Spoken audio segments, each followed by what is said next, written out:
Hey everyone, my name is Sean and welcome to Geeksvana. Today on the channel we're going to be starting a series of interviews with Callum Holland from the CAA. Now in these interviews we cover some very hot topics all the way through from the recent issues over the CAP 722 and AMC releases through to FPV. We also talk about C labels, the hot topic of VLOS, as well as beyond visual line of sight flights coming in 2023 and 2024. I've decided to break down the main interview into bite-sized chunks so you can focus on the topics you want to hear about most. First up, and we're going to be talking about the 722 releases and the errors that were in those documents and what the CAA are going to be doing about it, as well as some comments on how this kind of thing can actually happen. Before we start that video, if you're new here and you want to hear about the next releases in this interview series that are coming up over the next few days, please do hit the subscribe button. And if you're one of my regulars, could you continue our new little trend of hitting the like button nice and early, as it really does help the channel. Thank you guys. On with the interview. Hi Callum, how are you? Hi Sean, very well, thank you. How are you? I'm very good, thank you very much. Thank you very much for joining us today. Now, this isn't your first time on Geeksvana, so you're extremely brave in coming back. So thank you firstly for that. But could you just explain to people who you are and what you do for the CAA? Sure. So I'm the transformation lead for remotely piloted air systems.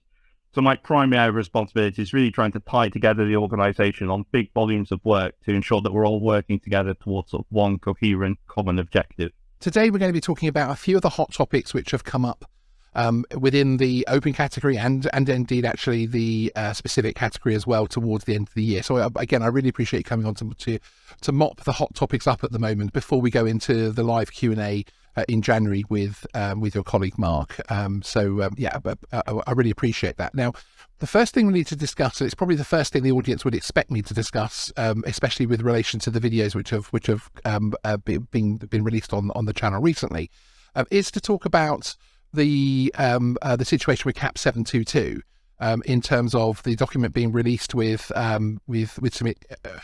I don't know whether to call them errors, inaccuracies, issues, or what, but certainly there are things in there which are going to be changed. What was the situation there? How did that sort of come about?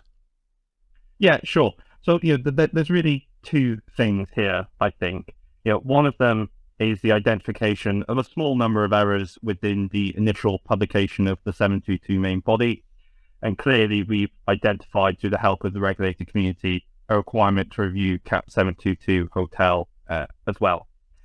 So that's one of the issues. The other issue is the fact that, quite frankly, that there's some people that perhaps don't agree with some of the decisions that have been made within those documents. And they're very two different things. So I just want to make that delineation that we absolutely agree that there are some amendments that need to be made within 722 main body, and we need to reflect and review on CAP 722 hotel. That's one issue. And then there's a separate issue that some of the sort of conceptual decisions that were made, not everybody necessarily agrees with. So there's two different things that we're dealing with here. First of all, I'd like to take the opportunity to really commend the team who worked really hard on getting these recent amendments to CAP 722 documents, as well as the AMC and GM live. We've got to remember these documents support the entire breadth of the UAS community, from open, recreational, commercial, specific, flying under a PDRA. If you were to see an issue that pertains only to the part of the regulation that you care about, it's quite tricky, and I completely sort of understand it's challenging to take a step back and look at the entire suite of the regulation and policy in AMC and GM that was issued to see it in sort of all its glory. It's very easy just to focus on perhaps the error that relates to the area that you're primarily concerned with. So there's that too. There are several hundreds of pages of documentation here that was released, and it represents, I believe, a really positive step change for industry who want to start doing more complex scaled operations. So if we're going to move into an environment where we do enable in the UK more complex scaled operations, we've got to have the right level of regulation that supports that. And that's really what we're looking at doing here. We're really committed. Obviously, I don't think it needs to be said. We're doing the right thing, but for safety, for the public and for the operators themselves, for the regulated community. I completely understand and appreciate that there's been lots of vocal comments being made about these recent publications over the past week or two. And, sensationalist headlines, they're fantastic for comments and likes, but they're not particularly helpful in ensuring that we're progressing forward together. And this really is what this is about. How do we, the regulator and the regulated community, ensure that we're forming an enduring relationship, that we progress forward together? One thing I really want to make clear, that this isn't an us versus them relationship. Yes. This isn't the CAA versus the regulated community, quite the opposite. And we're really keen to kind of dispel any rumours that that's the case. This is very much a collaborative relationship where we care about doing the right thing, and for the right reasons. Are we likely to disagree at some point? Absolutely. Of course we are. But I think that's just a result of perhaps the differing priorities that the regulator has when compared to an operator. We clearly have differing priorities. So there are going to be circumstances where we perhaps disagree in some areas. The idea that we don't work already with trusted individuals and operators on some of this work is incorrect. We do. And those who perhaps say we don't, will probably not fit into that pool. We absolutely do that. We are self-reflective. We're continuously looking at how we can improve, not just our procedures, but our sort of stakeholder engagement as well, to ensure that the experience and expertise that's contained within industry, and clearly it's vast, it's utilised when we're looking at the development of policy and regulation. We are conducting an internal review on how we can make improvements to ensure that perhaps we can not find ourselves in this position again. More formally, and perhaps answering the point of your question, there are emissions and areas that have been identified with CAP 722 main body. I want to start off by saying thank you to the sort of the outpouring of the regulated community who have deep dived into these documents and provided constructive criticism that off the back of we can go in action. So we do intend to issue a revised version of 722 main body this week. Now, there are some more fundamental considerations happening around CAP 722 hotel, which are currently being reviewed, and we're bringing in external stakeholders to have those conversations. Excellent. The point around CAP 722 hotel at the moment, and some outstanding queries, that there is this grace period where the previous way of doing things exists until the 31st of January. Clearly, we hope to be in a position where we've rectified any potential issues with the current version of CAP 722 hotel prior to then. Okay, excellent. Which is I think that's some really good specific information. Thank you. So a refreshed 722 at some point this week, and then 722 hotel. Obviously, it is something which is more complex, and because you are consulting with some key stakeholders there, then essentially that's going to take a little bit longer, but should be, as you're saying, hopefully in place before that deadline of January 31st. In any case, and of course, it is the first 722. Hotel, so it will be good to have the right documents out there. I suppose where the issue with 722 and the errors that were within the document sort of starts to cause an issue within the regulated community, within the hobby in particular, I suppose, is where people see an issue with the fact that how can documents with errors seeming to have seeming errors which are contradicting each other within the same paragraph, how can that get through a review process through to publication from the airspace regulators? How are those type of errors able to end up in a published document from the airspace regulator? Yeah, absolutely.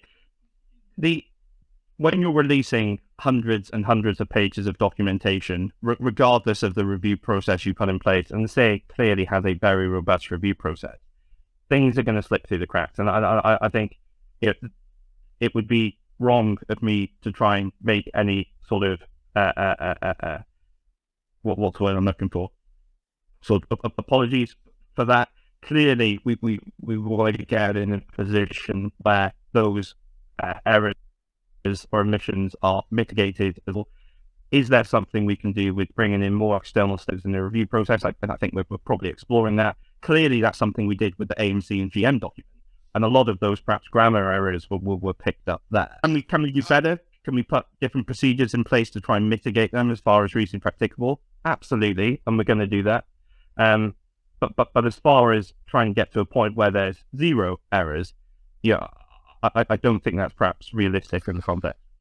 Yeah, I mean, I would counter that from the point of view of saying that I agree with you, and in actual fact, in my review of the errors, we did state, look, I'm not looking to look at grammar errors and spelling errors and anything of that nature, because that does happen in these large scale documents 100%. But for me, there are more fundamental issues in terms of giving the wrong guidance, such as saying you can fly a sub 500 gram drone over somebody with if you hold an A2 CFC on one page, and then another in the next page saying correctly, just in case anybody's watching that may pick that up, that of course you cannot. It's no intentional overflight, and that is where it starts to break down in my mind from being a small error to being something which is actually giving someone the wrong advice, because the wrong advice is first in the document. So someone's going to read to that point, okay, that's what I can do with my 500 gram drone with my A2 CFC, and they're possibly going to go off and then conduct the flight in that manner. So I think that's the concern that I have over the level of, but thank you. I really appreciate that. Yeah. I absolutely take on board your point, and it would be wrong of me to try and come to any defense of that. One thing I can say is, where we previously had documentation where we potentially held the same information in multiple sources, one of the things that we're trying to do with the acceptable means of compliance and guidance material and the refresh and continuing evolution of the 722 series is ensure that, as far as reasonably practicable, the same information isn't repeated across multiple sources. So as we develop, the CAP 722, our AMC and GM, we're going to be moving more and more into a position to hopefully try to avoid situations like this, where we're not repeating the same piece of information across multiple documents. I do have some sympathy from the point of view that we've gone from a situation of being part of the EU and part of the EASA to then, of course, Brexit happening and preparing to be part of an independent UK, but still part of the EASA, to then having the EASA membership withdrawal thrown at you at the very last minute. And then, of course, now we are going through the situation of actually reassessing whether all of the existing rules are right for the UK specifically. So there's been an awful lot going on within a very, very short space of time. The other thing I keep going back to is our recreational community of the grassroots. So people don't generally fall straight into commercial operations. They begin in that recreational space as a child with one of their parents. They get to learn, they love the hobby, and they build from that. So I can absolutely sort of attest to the commitment of the CAA in supporting the recreational community. I believe you have a question a little bit later on that goes into some more detail on what I don't want to do, and what nobody in the CAA wants to do, is sort of dwell on the past and make perhaps excuses. Clearly, we've gone through a challenging situation over the past couple of years. But what's more important is how we look forward, address what's happened, and put suitable mitigations in place to try and, as far as reasonably practicable, prevent them happening again in the future. Yeah, and my other caveat that I throw down on this is that you as an organisation have released the documents. The regulator community gave their immediate feedback, and you have acted very quickly. You have put out a statement publicly to state that you are changing 722. You are looking at 722 hotel, which again is something which the operators within that field have asked you to do. So I as much as we are happy to criticise you guys when you make errors, I think it's also important that we recognise the fact that there has been a very swift response, which I think has to be commended, frankly, because sometimes the ship can be slow to turn in these kind of situations. But it's good to see that clarification. In itself, that does, of course, bring a bit more stability. The fact that the regulator has said we know there's errors or we know there's issues, and we are making changes straight away. So no, I think that's a good thing. Yeah, absolutely. Having a robust sort of constructive relationship with the regulated community where they feel empowered to raise these issues to the CAA, it's part of a sort of a core safety principle. we're happy when we receive constructive feedback from the regulated community, because it means that, first of all, they're empowered themselves to provide that feedback. And we also have a community that want to spend their time reviewing this material. And that's a really fortunate position to be in as kind of the United Kingdom, that our regulated community actually want to get involved in this. It's amazing. And, if we work together, and as we are working together, the output of that is better regulation, better policy, and better AMC GM for everybody.